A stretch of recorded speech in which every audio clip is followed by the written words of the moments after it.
we really see in terms of the educational frameworks that are out there and the institutions and within systems and systemic racism, that Indigenous is separate.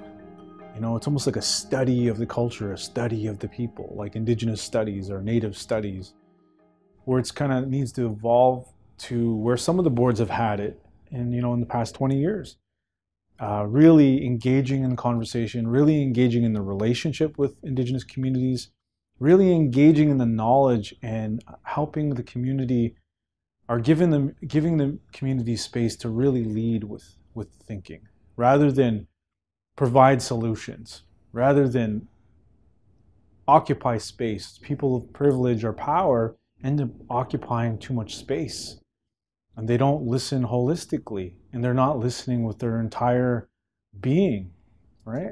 And it's just about quick solutions, and it's really thinking about two different world views, and how can we come together to create a space for our children? How can we come together to create a space for all children? One of the things I've been taught about storytelling from an Anishinaabe lens, or an Ojibwe lens, is that the only time we're allowed to tell stories is when there's snow on the ground.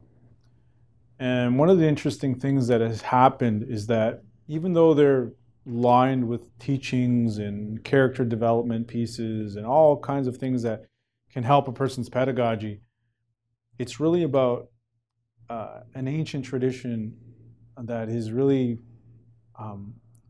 rooted in memory work, right? And stimulating the brain. I mean, thinking about all those aspects of things. And so one of the things, but there's also very truthful things behind it.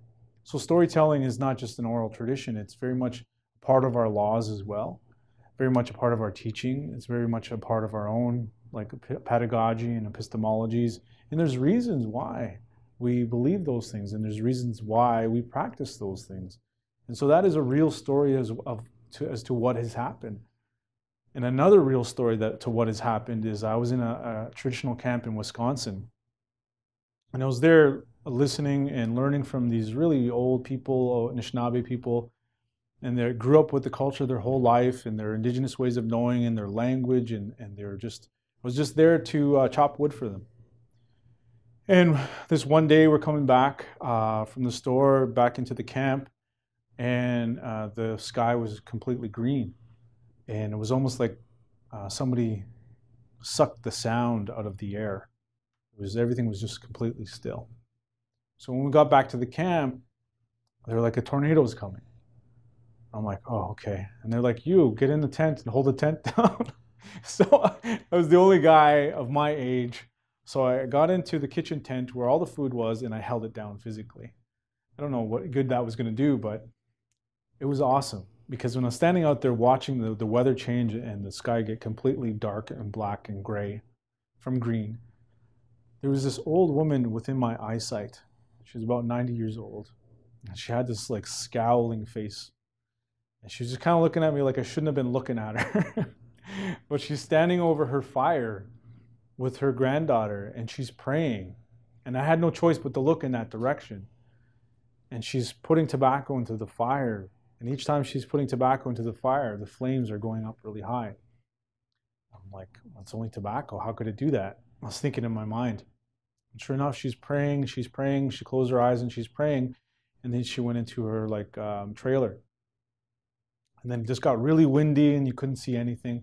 And then it just stopped. And then everybody came out. And they're like, that tornado was heading straight for the camp. And then it kind of just veered left.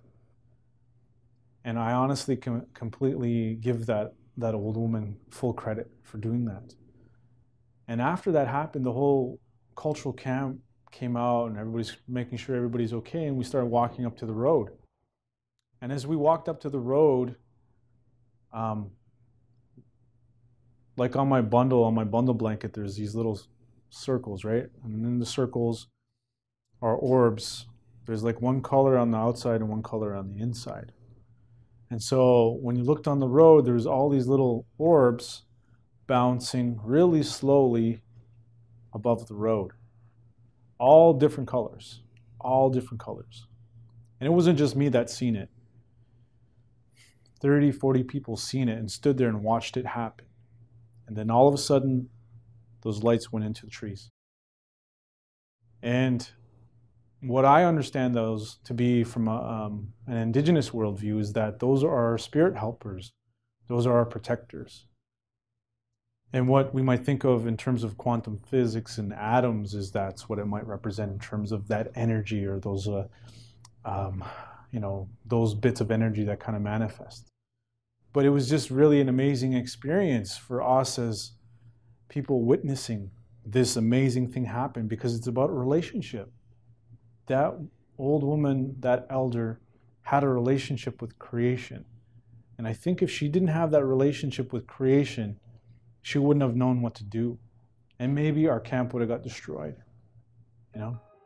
I just think about those things and why those stories are there and why they're important for us to know.